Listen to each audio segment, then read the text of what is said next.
നമസ്കാരം. Third eye ന്യൂസിലേക്ക് സ്വാഗതം. കേരളത്തിന്റെ മുഖ്യമന്ത്രിയാകാൻ യോഗ്യതയുള്ളവർ ഈ രണ്ടുപേരാണെന്ന സംവിധായകൻ ഒമർ ലുലു. തുടർ ഭരണം കിട്ടിയാൽ പിണറായി വിജയനും ഭരണമാറ്റമുണ്ടായാൽ PK കുഞ്ഞാലിക്കുട്ടിയുമാണ് ഈ സ്ഥാനത്തിന് യോഗ്യരെന്ന് ഒമർ ലുലു തന്റെ സോഷ്യൽ മീഡിയയിൽ കുറിച്ചിരിക്കുകയാണ്. എന്തുകൊണ്ട് കുഞ്ഞാലിക്കുട്ടിയുടെ പേര് താൻ പറയുന്നുവെന്നും ഒമർ വിശദീകരിക്കുന്നുണ്ട്. പ്രസ്തുത പോസ്റ്റിന് താഴെ അനുകൂലവും പ്രതികൂലവുമായ അഭിപ്രായങ്ങളോടെ ആളുകൾ ചർച്ചയും ആരംഭിച്ചിട്ടുണ്ട്. ഇനി പോസ്റ്റിന്റെ പൂർണ്ണരൂപം എങ്ങനെയെന്ന് പറയാം. കേരളത്തിന്റെ മുഖ്യമന്ത്രിയാകാൻ യോഗ്യതയുള്ളവർ ഈ രണ്ടുപേർ.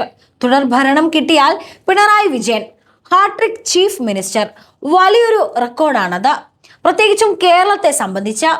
അതേസമയം ഭരണമാറ്റം വന്നാൽ PK കുഞ്ഞാലിക്കുട്ടി.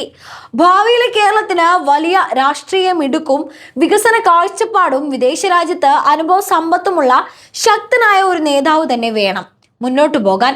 അത് PKയോളം യോഗ്യതയുള്ള മറ്റൊരു നേതാവ് ഇന്ന് UDF ഇല്ല എന്നാണ് ഒമർ ലുലു കുറിച്ചത്. എന്നാൽ കോൺഗ്രസിനെ ഇന്ന് തന്നെ പൊളിക്കണോ എന്നാണ് പോസ്റ്റിന് താഴെയുള്ള ആളുകളുടെ കമന്റ്.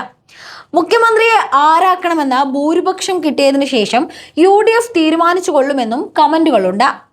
അതേസമയം മുഖ്യമന്ത്രി സ്ഥാനത്തിനായി VD സതീശൻ, രമേശ് ചെന്നിത്തല, KC വേണുഗോപാൽ എന്നിവരുടെ പേരുകളാണ് UDF ക്യാമ്പിൽ നിന്ന് സജീവമായി ഉയർന്നു കേൾക്കുന്നത്. വോട്ടെണ്ണലിന് മുൻപ് തന്നെ സോഷ്യൽ മീഡിയയിൽ നേതാക്കളുടെ അനുനായികൾ തമ്മിലുള്ള പോസ്റ്റർ കമന്റ് യുദ്ധം പാർട്ടിക്ക് അവമതിപ്പുണ്ടാക്കുമെന്നാണ് ചില മുതിർന്ന നേതാക്കളുടെ വിലയിരുത്തൽ. അതേസമയം മുഖ്യമന്ത്രി സ്ഥാനത്തെ ചൊല്ലിയുള്ള ചർച്ചകളും വടംവലികളും കോൺഗ്രസ് ഹൈക്കമാൻഡ് നിരീക്ഷിക്കുന്നുമുണ്ട്. കോൺഗ്രസ് അധ്യക്ഷൻ മല്ലികാർജുനൻ ഖാർഗെ കേരളത്തിലെ മുതിർന്ന നേതാക്കളുമായി ഫോണിൽ സംസാരിക്കുകയും നിലവിലെ രാഷ്ട്രീയ സാഹചര്യത്തെക്കുറിച്ച് വിവരം തേടുകയും ചെയ്തിരുന്നു.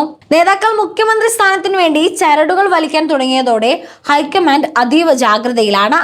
തിരഞ്ഞെടുപ്പ് ഫലം വരുന്നതുവരെ മുഖ്യമന്ത്രി സ്ഥാനത്തെക്കുറിച്ച് പരസ്യ പ്രതികരണം പാടില്ലെന്ന് AICC കർശന നിർദ്ദേശം നൽകിയിട്ടുണ്ട്.